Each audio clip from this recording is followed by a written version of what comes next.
Could it be that Vajrayana is incapable of leading people to liberation? In Vajrayana Buddhism, the images of Buddhist disciples are often depicted in the posture of forming mudras, reciting mantras, or performing specific rituals. Is this accurate? Does that truly help us attain the state of nirvana? Today, we will explore together the true nature of Tibetan Tantra, a spiritual tradition also known as Vajrayana. If, in the later period of the Dharma's decline, each Dharma door taught by the Buddha for sentient beings to rely upon and practice possesses a uniquely profound and wondrous essence as its guiding principle. Attaining non-retrogression in one lifetime. Throughout a lifetime of diligent spiritual practice, with merits and virtues perfected, one will be reborn in the Western Pure Land of ultimate bliss and will never regress from the path of Bodhi. Directly pointing to the true mind, relying on absolute truth to penetrate the phenomenal world and embody the realm of truth. Harmony of the three mysteries. The three mysteries encompass body mystery, speech mystery, and mind mystery. First of all, we need to jointly affirm one thing. All Dharma methods of spiritual practice according to the teachings of the Buddha. Despite having many distinct and outstanding features, they all ultimately converge towards a single purpose. That is liberation from the cycle of birth and death and the attainment of the state of nirvana. Vajrayana is an important school of Buddhism that originated in India around the 7th century. Subsequently, this art form was introduced to China and Japan, where it flourished significantly, particularly in Tibet. Tibetan Esoteric Buddhism is also known as Vajrayana. The diamond vehicle is likened to a straight, steep path leading directly to the mountaintop. That shows an extraordinary speed, so fast it's miraculous. Simultaneously, that statement also reveals the arduous and perilous path of practicing Vajrayana Buddhism.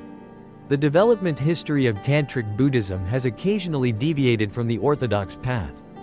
Today, thanks to the efforts of Tibetan masters in propagating Vajrayana or Tantric Buddhism, Tong Phi Ne, Vajrayana is a unique and transformative practice path within Buddhism aimed at achieving liberation. As mentioned, the mysteries of body, speech, and mind are the supreme practices of Vajrayana.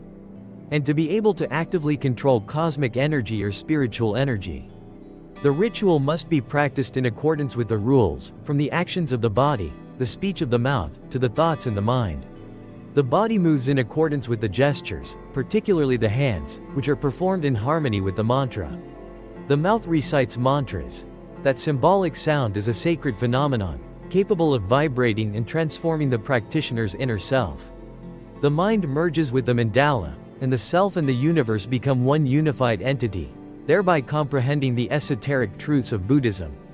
The combination of transcendental doctrine with mantra forms and mandalas is a particularly special integration. According to Vajrayana Buddhism, for a practitioner, the universe, the world, humans, and all things emanate a sacred value.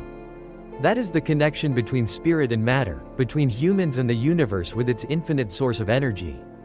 The symbols in Vajrayana are often easily misunderstood and become targets of criticism. However, when we dive deep into the ocean of the mind, we truly discover their function and meaning. They are the tools for expressing the most profound spiritual experiences of practitioners.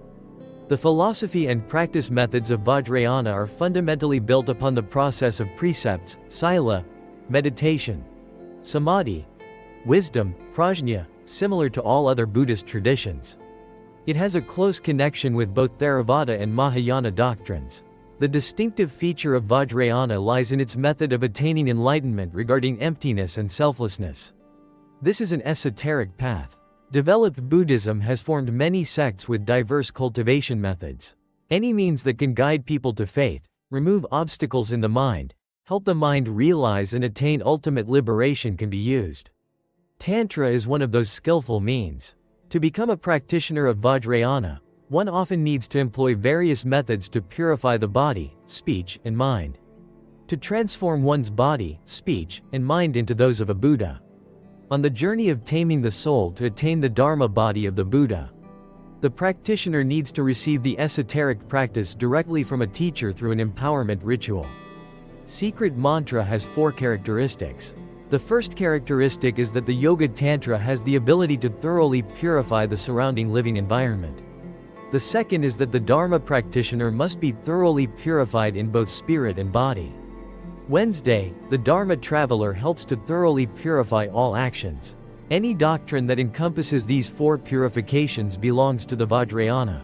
500 years after the Buddha's parinirvana, we observe the structure of the causal relationship. Our own consciousness, including the stream of thought, has also become greatly impoverished. We are living in the Dharma ending age. Therefore, the act of renunciation itself and the path to liberation have become even more arduous. Therefore, Vajrayana utilizes everything that a person can receive into their body and mind to achieve liberation. Like the spirit of a famous saying once said, "When humans stumble and fall on the ground, that very ground becomes the support for them to stand up again." This statement emphasizes that focusing on the means, methods, and techniques is the distinctive feature of Vajrayana. Most current debates revolve around the practice of solitary path or the practice of dual path, with a consort. That goes against the Buddha's principles and is a form of degradation. In fact, some Buddhist monks have publicly asserted that Vajrayana is essentially a path of sexual misconduct. According to Vajrayana teachings, all sentient beings in the Saha world are composed of mundane substances. At the same time, desire is an inseparable part of each of us. For the very substances that constitute their bodies are inherently pure and refined. It is significantly lighter than the substances that make up our bodies. From an endless source of inspiration, thoughts flow naturally, permeating every corner of the stream of consciousness, and expressed through paintings or sculptures. The practitioner must overcome sensual desire, an extremely difficult challenge. The Buddha taught that craving is the greatest flaw of sentient beings. If the pursuit of beauty could be transformed into the quest for the Buddha Dharma, hour after hour, minute after minute, ceaselessly cultivating oneself will surely lead to swift attainment of Buddhahood. A Lama once taught that the Dharmakaya is extremely subtle, pure, and utterly indestructible. The body of a bodhisattva radiates a subtle and pure beauty, even more subtle and graceful than the body of an invisible creature. Therefore, when appearing in the form of the consort of Zuzun, he himself had already completely transcended all worldly desires. Usually, we have the habit of looking at the Buddha statue through the eyes of an ordinary person. It is a mistake to think that this male Zen master must be paired with that female Zen master. But if you contemplate the statue with the eye of a meditator, you will see something entirely different.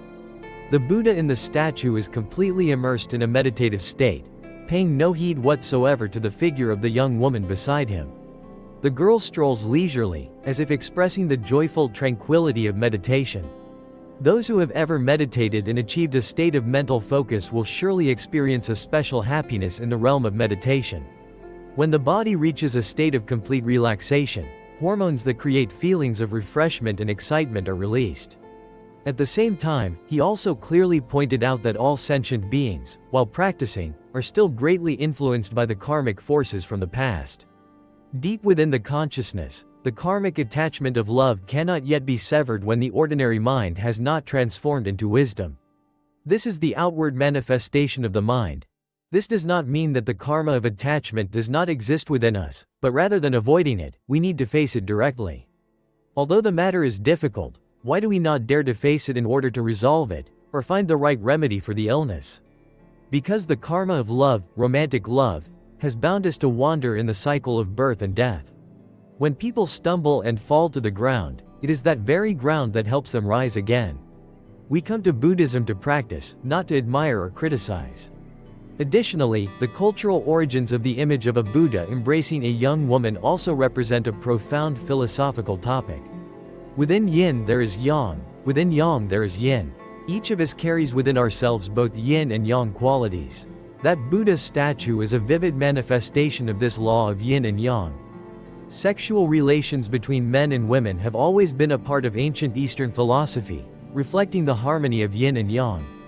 When yin and yang are in harmony, the human body achieves a state of health and clarity of mind. The esoteric practices of Vajrayana Buddhism are the culmination of integrating Mahayana Buddhism with two traditional spiritual systems. Duja is also known as yoga and tantra. Typically, duja and tantra are practiced separately. However, Tibetan Buddhism has skillfully blended and connected them, forming wondrous and effective methods of practice. The first point is duja. In the common understanding, it is believed that the celestial crown practice is a method of cultivation deeply imbued with distinctive Indian characteristics. But in reality, the concept of divine mandate also existed in China, Japan, and other cultures, albeit expressed in different forms. The ancients believed that meditation was a method to unify the body and mind into a single point of focus, with a clear purpose and intention. Duja is one of the first basic exercises of meditation. This method has been described in the Song of Wisdom. In the work, Lord Krishna and Prince Arjuna had a revelatory dialogue. Lord Krishna systematically presented a series of methods to train both body and mind, and to focus all emotions on a single goal. This is essential when Asuna must face a battle and choose her own path of combat. Even though there were relatives on both sides of the military, it was truly an extremely awkward situation. After the meeting with the god Krithna, the battle against Asuna took on a completely different meaning. It became a righteous, courageous, and deeply responsible act. Trong Ca shared a method that helps us focus our minds, thereby enabling us to respond to life positively even in the most difficult moments. So, what does duja mean? According to Webster's dictionary, duja means the method of harnessing a horse, symbolizing the body, to connect with the chariot, which represents the individual soul. Then the reins were tightened for the horse, the individual spirit merged with the chariot, becoming the universal spirit. Duja emphasizes the cultivation of concentration and willpower, guiding individuals into a state of deep meditation, thereby transcending all limitations of worldly existence. With a completely focused mind, the practitioner directs their full consciousness toward the chosen object of meditation. The practitioner harnesses the subdued power of their inner mind, like a steadfast rider firmly holding the reins, to steer the horse of their individual consciousness. From there, they connect it to the great chariot of the universal consciousness, also known as the true mind. Tibetan Buddhism utilizes the mind based on a solid theoretical foundation to achieve the highest level of concentration. According to that concept, ignorance is precisely erroneous perceptions. To attain enlightened awareness, Tibetans apply their minds with singular concentration and mindfulness. Dharani is essentially a type of mantra, which functions to subdue the mind and help the mind become focused and single-pointed. This meditation method enables practitioners to merge and become one with all things in the universe, experiencing the unity between the mind and the external world. While Pseudo-Buddhism and Pseudo-Hinduism differ in certain terminologies and practices, they ultimately share some core characteristics. The purpose of Hindu pilgrims is to return the individual soul to merge with the Supreme Universal Soul, or in other words, for the individual to dissolve into the entirety of the universe. In Buddhism, the complete harmonization of individual consciousness with the Dharma is precisely the realization of nirvana, which also means recognizing the light of truth and following that light. Tibetan Buddhism takes the philosophy of the Yogacara school as the foundational basis for its practices. The Dharma gate of mindfulness is practiced first to purify the mind from delusive thoughts, creating a foundation for the natural true nature to manifest. The true essence of suchness is like a mirror, existing behind all dharmas. Each phenomenon manifests itself completely and is part of the perfect and genuine Dharmakaya. Then, through the practice of Tibetan Yogacara meditation, the practitioner can realize the nature of emptiness, sunyata, thereby achieving union with nirvana. So what is Tantra? So far, who can clearly know the exact origin of residual tea? The methods of residual tea appeared very early, and some of its forms were even present in many ancient cultures. Tantra. Tantra encompasses a system of multiple methods, often emphasizing action, aimed at harmonizing the body and mind into one. All spiritual practices developed in India were assimilated and utilized by her as the teachings of her school. By around the 7th century, Tantric rituals had begun to intertwine with Buddhism, a religion that had formed and developed in India for over 1,000 years, boasting a vast system of monasteries and magnificent statues. Currently, some Buddhist practitioners feel that certain meditators have deviated from the original pure spiritual path that the Buddha taught. The Tantric methods also apply practices to attain enlightenment within the present lifetime. Early Indian Buddhist doctrine held that one must undergo an extremely long period of time, experiencing countless cycles of reincarnation, before being able to attain Buddhahood. But according to Mahayana Buddhism, humans can achieve enlightenment in this very life, with this very body. Tantric carefully adopted a method aimed at guiding behavior, helping people to cultivate goodness and stay away from evil deeds. The practitioner can purify the self and expand the mind to embrace reality. In the Tantric path, practitioners often seek a guru to guide them on the path of practice. The guru's instructions help practitioners avoid obstacles and proceed directly toward enlightenment. Tantric has two forms: left Tantric and right Tantric. Indestructible vehicle. However, all sects of Tantra are collectively referred to by one name, Vajrayana. Like a car or a train that takes us to a predetermined destination. Similarly, the Tantric Dharma method also helps practitioners quickly attain enlightenment. Diamond is the hardest known material, with outstanding properties such as purity, transparency, durability, and resistance to breakage. And Vajrayana aims to attain the indestructible diamond-like qualities through the combination of spiritual practices and empowerments, ultimately achieving the state of perfect unity. And a single entity, no matter how perfect, will eventually disintegrate. The body and mind of those who practice these methods are purified and elevated to a new level. Those practitioners who successfully complete their cultivation will attain the Vajra, diamond, fruit. The diamond vehicle is for practitioners with boundless compassion and unwavering determination. Constant and unwavering effort is required to develop spiritual capacity, preparing to overcome hardships on the path of tribulation. So, what form would the combination of Dharma-yana and the esoteric practices of Tibetan Buddhism take? The Dharma is like a guiding map, leading the practitioner's consciousness back to the shore of nirvana. The concentration in Du-Ra is a form of inner light that illuminates the entire map. The practitioner is engaged in the practice of Tantric Buddhism. These methods transform the experiences of the physical body into colorful sensory experiences. When applying willpower and concentration, combined with esoteric methods, those adept practitioners are considered to have mastered their own life and death. The original passage seems unclear. Based on the phrasing, I will rewrite it in several possible ways to ensure naturalness and clarity. Encourage practitioners to utilize all sensory experiences to awaken the latent seeds of enlightenment inherent within their own minds. The practitioners know how to master all their senses and emotions. Turn them into a door that opens to a higher spiritual space. Meanwhile, symbols evoke intuitive awareness, helping practitioners experience nirvana. This mind, this body, this world, all are the path to nirvana.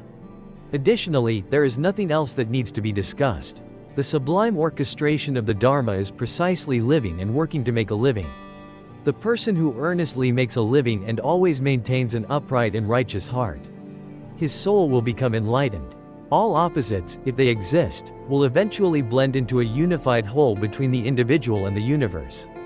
In the midst of our arduous daily struggle for survival, no matter how meaningful our work may be, it's just a way to make a living. All the sweat and tears we shed in life and at work, everything is material for us to nurture our awakening. Our intentional actions are hindering our spiritual progress, our aspiration and determination for enlightenment. Of course, here are a few